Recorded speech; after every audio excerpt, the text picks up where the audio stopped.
नमस्कार। यूट्यूब पर अध्ययन करने वाले सभी छात्र छात्राओं को मेरा सादर नमस्कार। वैश्विक महामारी में आपकी और आपके परिवार की स्वस्थता की कामना करता हूं और इस गंभीर दौर में आपके जीवन में आने वाले कंपटीशनों से संबंधित अनेक बिंदु आप तक पहुंचाने का प्रयास कर रहा हूं। और ये जो सूचना मैं आप तक या अध्यापन जो करवा रहा हूँ अनिल खेदर स्टडी पॉइंट के माध्यम से आप तक पहुँचा रहा हूँ। और आज का मेरा जो पहला टॉपिक है वो एकीकरण के बारे में है। इसके 4 पार्ट बनेंगे। पहला एक भारतीय एकीकरण के बारे में, उसके बाद 3 पार्ट राजस्थान एकीकरण के बारे में बनेंगे, जो मैं आपको क्रमबद्ध रूप से आप तक पहुंचाऊंगा। उसके बाद में धीरे धीरे आगे के बिंदु में आप तक पहुंचाने का पूरा प्रयास करूंगा। सबसे पहले मैं आपको इसकी शुरुआत करने से पहले बता दूं कि सफलता का कोई शॉर्टकट और कोई ट्रिक नहीं होती है, क्योंकि आने वाला कंपटीशन जो आ रहा है उसमें हर चीज़ का गहराई से अध्ययन होना का भी जरूरी है। अब मैं पहला टॉपिक शुरू कर रहा हूँ, जिस पहले टॉपिक का नाम है और उस पहले टॉपिक का नाम है एकीकरण।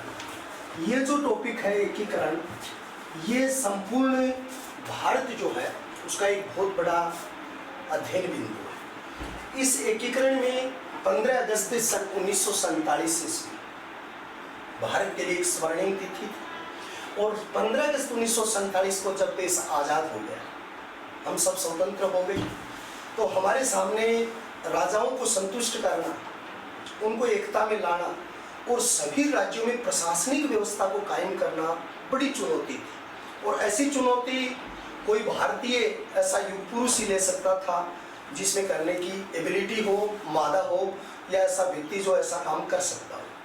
तो अध्ययन में ये बात सामने आई कि एकीकरण की जो संपूर्ण जिम्मेदारी जो है वो दी गई थी सरदार वल्लभ भाई और पटेल जो है, ये गुजरात से बिलोंग करते हैं। ये सरदार कब कहलाए? ये जो सन 1927 ईस्वी में बारदोली किसान आंदोलन हुआ था गुजरात का, और वहाँ महिलाओं ने कुछ मांगों के लिए पहली बार इस आंदोलन में भाग लिया था। तो सरदार वल्लभ भाई पटेल की योग्यतापूर्ण भूमिका के लिए या कुशल नेतृत्व के कारण इसे महिलाओं की ओर से सरदार की पदवी दी गई, जो 2016 की सेकंड ग्रेड में पूछा गया था। फिर दूसरी बात है कि इस सरदार वल्लभ भाई पटेल को भारत का लौह पुरुष कहते हैं। अब भारत का लौह पुरुष इसको कहा जाता है, लेकिन दूसरा एक शब्द और इसके साथ कंपटीशन में जुड़ता है, इसे भारत का बिस्मार्क भी कहते हैं। जिस प्रकार विश्व की ऐसी महाशक्तियां जैसे इटली के एकीकरण में मेजिनी, केवूर और गेरिबाल्डी का योगदान रहा, जर्मनी के एकीकरण में बिस्मार्क का योगदान रहा, वही योगदान भारतीय एकीकरण में सरदार वल्लभ भाई पटेल का रहा। इसलिए इसकी तुलना बिस्मार्क से की जाती है, और इन्होंने भी बिस्मार्क की तरह लौह एवं रक्त की नीति का पालन किया था, इसलिए इसे भारत का लौह पुरुष कहते हैं। सरदार वल्लभ भाई पटेल ने जब 4 जुलाई सन 1547, ये तिथि एक बहुत बड़ी तिथि है, 4 जुलाई 1547 भारतीय स्वतंत्रता अधिनियम 1947 पारित हो गया था। भारतीय स्वतंत्रता अधिनियम 1947 पारित हुआ 4 जुलाई सन 1547। उस 4 जुलाई के बाद में 5 जुलाई की तिथि बहुत ही महत्वपूर्ण रही, और 5 जुलाई 1947 ईस्वी को एक मंत्रालय का गठन हुआ। उस मंत्रालय का नाम दिया गया था, जिसको आप कह सकते हैं रियासत मंत्रालय, शब्द लिख सकते हैं।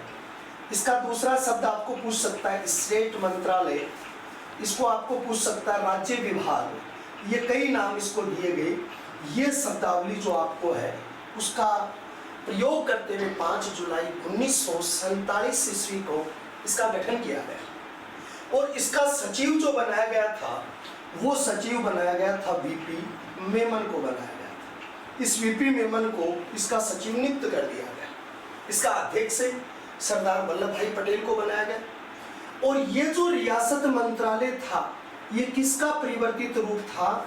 सन 1921 ईस्वी में नरेश ओब्लिक नरेंद्र मंडल जो रियासतों का संगठन था, उस रियासतों के संगठन का रूप था, उस रियासतों के संगठन का एक रूप था नरेश मंडल। और ये जो नरेश मंडल था 1921 में गठित हुआ था और इसके प्रथम अध्यक्ष बने, जिसको राजस्थान का भागीरथ कहते हैं, राव गंगा सिंह। और ये राव गंगा सिंह जो थे, वो जो राजस्थान के भागीरथ कहलाते हैं, उस राव गंगा सिंह को इसका अध्यक्ष बनाया गया था। लेकिन जिस दिन देश स्वतंत्र हुआ, उस समय इसके अध्यक्ष थे, उसके अध्यक्ष थे भोपाल के शासक और भोपाल के शासक थे जिसका नाम था हमीदुल्ला। और हमीदुल्ला जो भोपाल के शासक थे, उसको इसका अध्यक्ष बनाया गया था। आपसे एक प्रश्न पूछता है कि नरेश मंडल या नरेंद्र मंडल के स्वतंत्रता के समय या तात्कालिक स्वतंत्रता के समय तात्कालिक अध्यक्ष कौन थे? तो हमीदुल्ला थे। और हमीदुल्ला कहाँ के शासक थे? भोपाल के शासक थे। इसके पहले अध्यक्ष कौन थे? राव गंगा सिंह थे, राजस्थान के भागीरथ कहलाते हैं। और ये जो गठन हुआ, इसका संगठन बना, ये संगठन ही आगे चल के रियासत मंत्रालय के रूप की एक कड़ी बन गया था, या उसकी स्थापना का प्रमुख आधार स्तंभ बन गया था। उस स्टेट मंत्रालय को ये जिम्मेदारी दी गई कि आप संपूर्ण भारत का एकीकरण करो। दूसरी बात, इस एकीकरण के लिए सरदार वल्लभ भाई पटेल और वीपी मेमन दोनों ने अच्छा प्रयास किया और उन्होंने 4 श्रेणियां इसकी निर्धारित की। इसकी 4 श्रेणी निर्धारित की, जिसमें पहली ए, ब, स और द, ये 4 रूप दिए गए थे। इनमें 2-3 बार कंपटीशन में ऐसा प्रश्न आया कि संयुक्त प्रांत किस श्रेणी में था, राजस्थान किस श्रेणी में था, हैदराबाद किस श्रेणी में था, नागर दादरा किस श्रेणी में था, और गोवा किस श्रेणी में था, और अजमेर मेरवाड़ा किस श्रेणी में था। कई बार इनके ऊपर क्वेश्चन पूछे गए और आने वाले एग्जामिनर की ये महत्वपूर्ण सोच भी रही। दूसरी बात, हम जब भी किसी चीज की तैयारी करते हैं तो एक तो हम बिना दिशा और बिना केंद्र बिंदु के तीर लगाते हैं, और कई बार हम अगर उसमें सफल भी हो जाते हैं तो अपने आप को बहुत ज़्यादा आप स्मार्ट समझने लग जाते हो। लेकिन अगर पूरी तैयारी जब तक आपकी नहीं है तो वो तीर कुछ हद तक आपको आगे बढ़ा सकते हैं, स्थायी आपको सफलता नहीं दिला सकते। अब दूसरी चीज़ है, इसके बारे में मैं आपको डिटेल बताता हूँ। पहले नंबर पर ए जो शब्द श्रेणी है, ऐसे प्रांत जो ब्रिटिश सरकार के सीधे नियंत्रण में थे। अब यहाँ एक शब्द आ गया, सीधा नियंत्रण कैसे? जैसे भारत के वाइसराय थे, वो वहां पर अपने पॉलिटिकल एजेंटों के माध्यम से वहां पर शासन स्थापित कर रखा था, और इनमें बहुत सारे प्रांत थे। लेकिन जैसे इसके उदाहरण दिए जाए, जैसे संयुक्त प्रांत, एक बार उच्च माध्यमिक शिक्षा बोर्ड ने एक प्रश्न पूछा था, संयुक्त प्रांत वर्तमान समय में कौन सा राज्य था? तो संयुक्त प्रांत जो था वो यूपी था। वर्तमान समय का उत्तर प्रदेश जो है वो संयुक्त प्रांत कहलाता है। दूसरे नंबर की बात यहाँ पर ए श्रेणी में आती है, जैसे बिहार राज्य है। बिहार के बाद में जो यहाँ पर राज्य आता है, मुंबई आता है, कोलकाता आता है, और कोलकाता मुंबई के अलावा मद्रास आता है।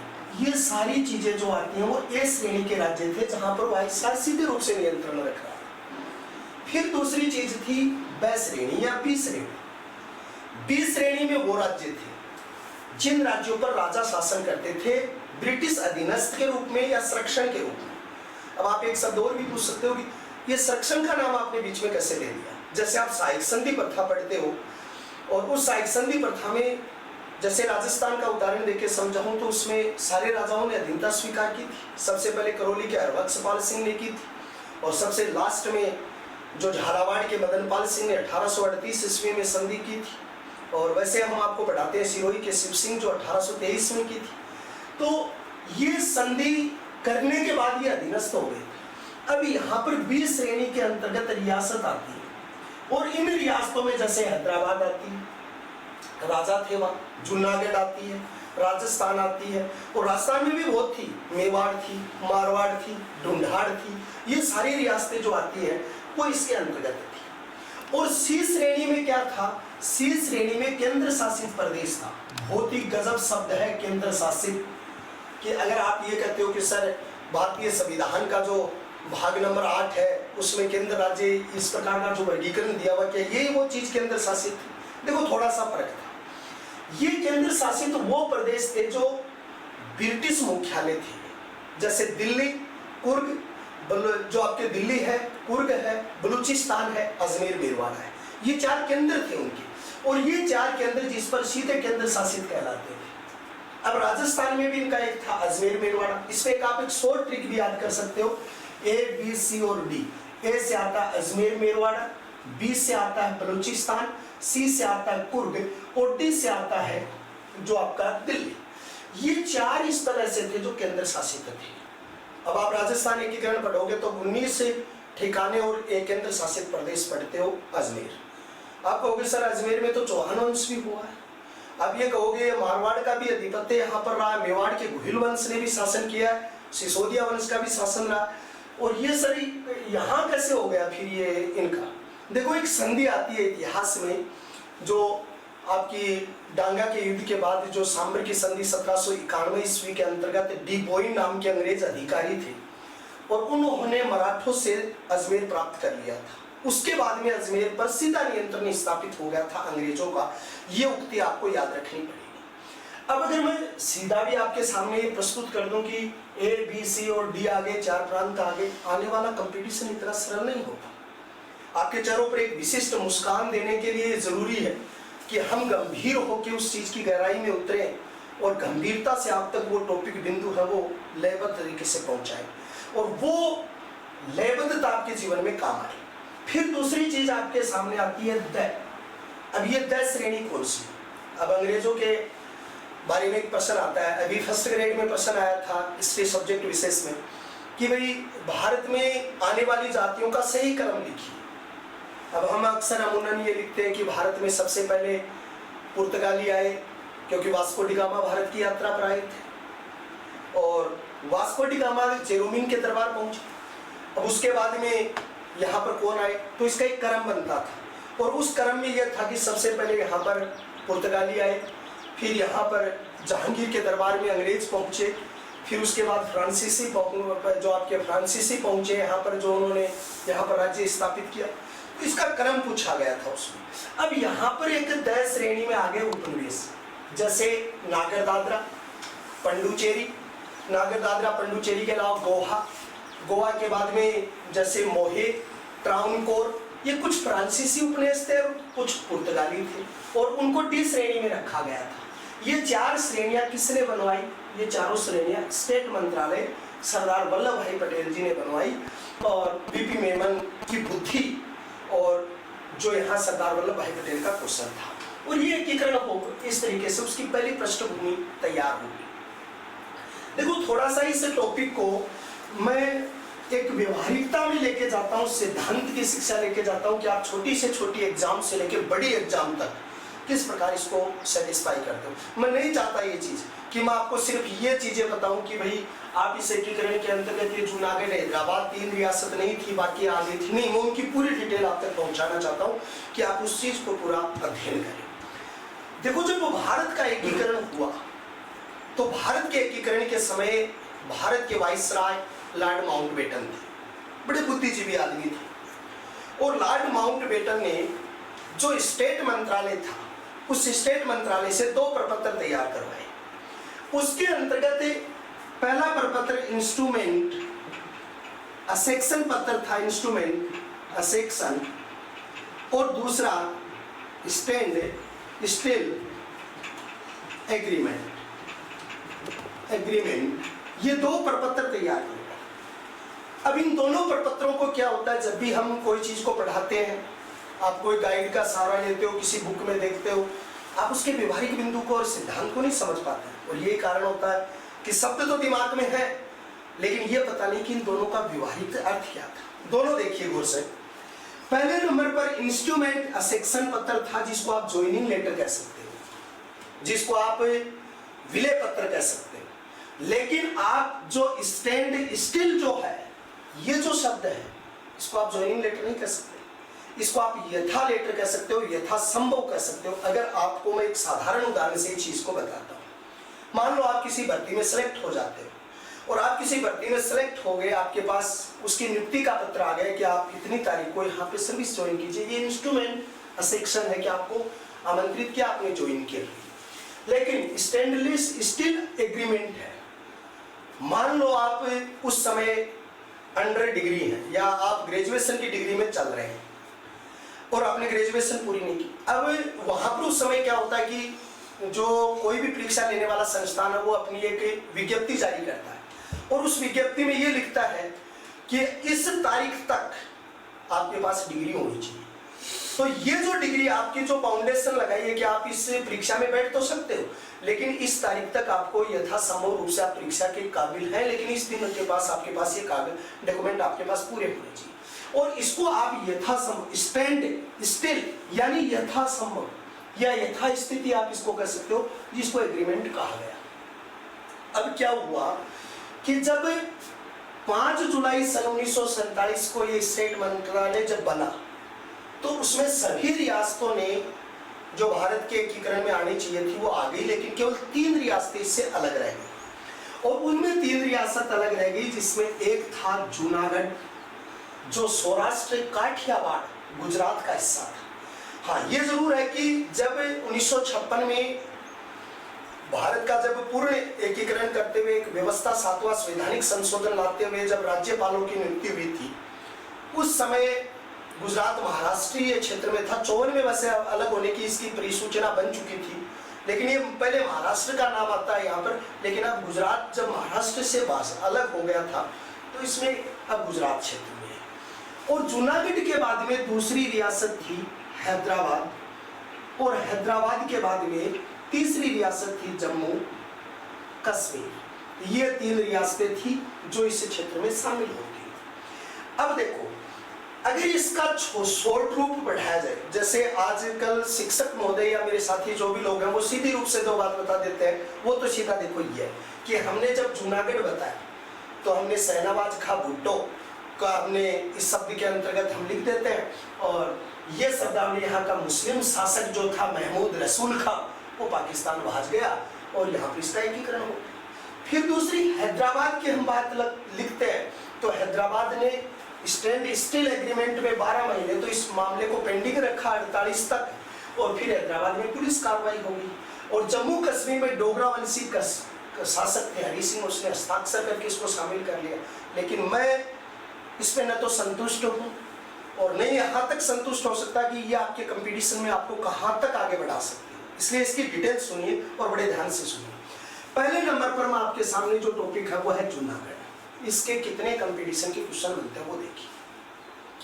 देखो, जूनागढ़ गुजरात में है और जूनागढ़ 1982 ईस्वी में भारत की वो जगह बनी जहां पर पूरे भारत की पहली लोक अदालत बनी थी। पिछली रीट में एक प्रश्न आया था कि लोक अदालत के जनक कौन है, तो सुप्रीम कोर्ट के पूर्व न्यायाधीश पीएन भगवती है।